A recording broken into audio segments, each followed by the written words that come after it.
Donc effectivement, regarder vers le bas, je ne le pense pas encore. En tout cas, il n'y a pas d'éléments concrets qui militent en ce sens.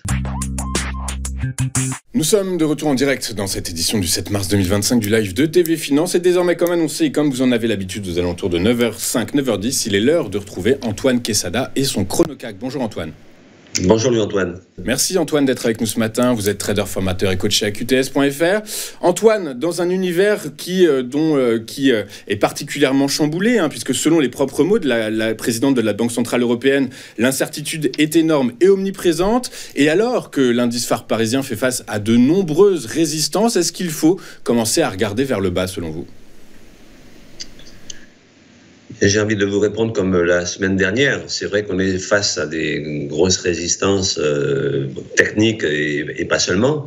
Donc effectivement, regarder vers le bas, je ne le pense pas encore. En tout cas, il n'y a pas d'éléments concrets qui militent en ce sens. Si ce n'est qu'effectivement, et vous l'avez remarqué, vous l'avez dit tout à l'heure, on a à 1,5 point près retouché les plus hauts historiques, alors que la fin de la semaine dernière laissait entendre que suite aux annonces tonitruantes du président Trump sur les droits de douane, tout ça allait repartir à la baisse méchamment, ce qui n'a pas été le cas. Bon, on constate aussi qu'entre ce que dit M. Trump et la réalité économique, je ne suis pas un expert, vous le savez, dans ce domaine, mais il y a un décalage, et que c'est pas parce qu'on parle fort et qu'on dit des choses monstrueuses qu'on a forcément raison et que tout va se passer comme on le prévoit. Donc pour le moment, le marché ne s'est pas affolé. Il a eu l'ambition d'aller chercher les plus hauts historiques. Il ne l'a pas tapé à 1,5 point. On va dire que c'est comme s'il l'avait fait. En tout cas, ça refoule un petit peu depuis ce moment-là. Vous voyez sur le graphique ici en hebdomadaire, comme je vous le présente à chaque semaine, la dernière bougie à droite, donc celle de cette semaine-ci, a navigué donc toute la semaine entre le niveau de 23,6% de Fibonacci, 7987, alors qu'en fait, elle a fait 8001 points. Le plus bas de la bêche de la bougie de droite, c'était les 8001 points, qui maintenant, à mes yeux, va devenir le support majeur qu'il faudra surveiller. Et on est allé, comme je viens de le dire, taper pratiquement les plus hauts historiques. Donc on navigue entre ces deux niveaux, le 23,6% et les 50% d'ailleurs. Vous voyez, hier en clôture, à 8197, on était à 5 points près sur les 50% de Fibo. Donc pour le moment, je pense qu'on va rester dans ce range, c'est-à-dire entre les 23,6 autour des 8000 points et les 50% autour des 8200 points.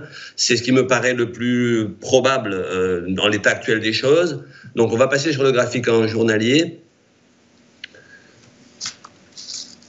Voilà, sur le graphique en journalier, on voit bien ici les deux bornes que je viens de vous citer plus ou moins. Donc en pointillé vert ici, horizontal, cette ligne qui représente à mes yeux, comme je viens de le dire, le niveau qu'il ne faudrait pas franchir à la baisse sous peine d'aller chercher le niveau inférieur qui lui serait particulièrement solide à mes yeux aussi, que sont les 7804 points ici en pointillé, ligne horizontale en pointillé rouge.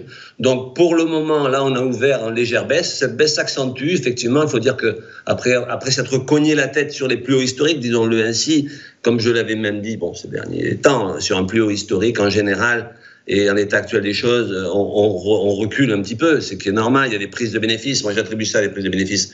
Je déconseille de faire de la vente à découvert, je le déconseille déjà depuis plusieurs semaines. C'est pas parce que le marché retrace un petit peu qu'il faut à tout prix spéculer à la baisse, bien qu'en intraday, au contraire, il y a plein d'opportunités, aussi bien à la hausse qu'à la baisse. Mais bon, on n'est pas là pour parler de l'intraday, donc du très court terme, qui s'apparente à du scalping, comme on dit vulgairement dans notre jargon. Donc, pour répondre à votre question, je pense qu'on va avoir du mal à retoucher les plus hauts historiques, en tout cas à court terme. Je pense qu'on va latéraliser, là j'emploie encore une fois ce verbe, mais dans le bon sens du terme, dans son sens étymologique du terme, c'est-à-dire qu'on va rester en latéral dans ces bornes que je viens de citer, entre les 8000 points et les 8250, à mes yeux, encore une fois, en toute humilité, on n'est pas devin, on reste simplement, voilà, je pense que la situation actuelle mondiale incite à une certaine prudence, même si, encore une fois, graphiquement et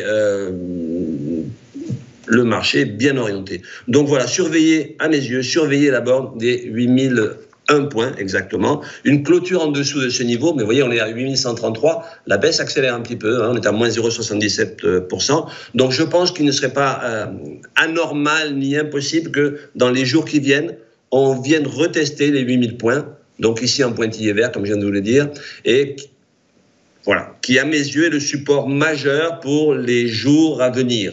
Et en dessous, bon, comme je viens de le dire aussi, ça serait les 7800 points qui, là, serait le gros support. Donc voilà, latéralisation. Pour aujourd'hui, je pense que la baisse devrait se poursuivre, en tout cas, tout au long de la journée, je le pense.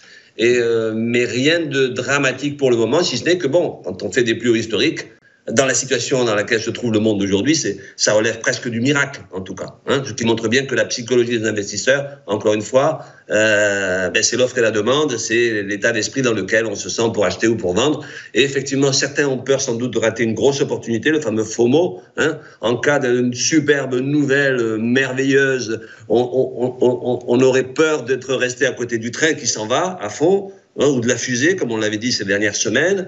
Et à contrario, la situation laisse quand même planer pas mal d'incertitudes et la prudence s'impose aussi. Donc voilà la raison de cette latéralisation, à mes yeux, dans le vrai sens, le sens propre de ce terme, c'est-à-dire on bouge pas trop, on reste prudent, on reste en latéral.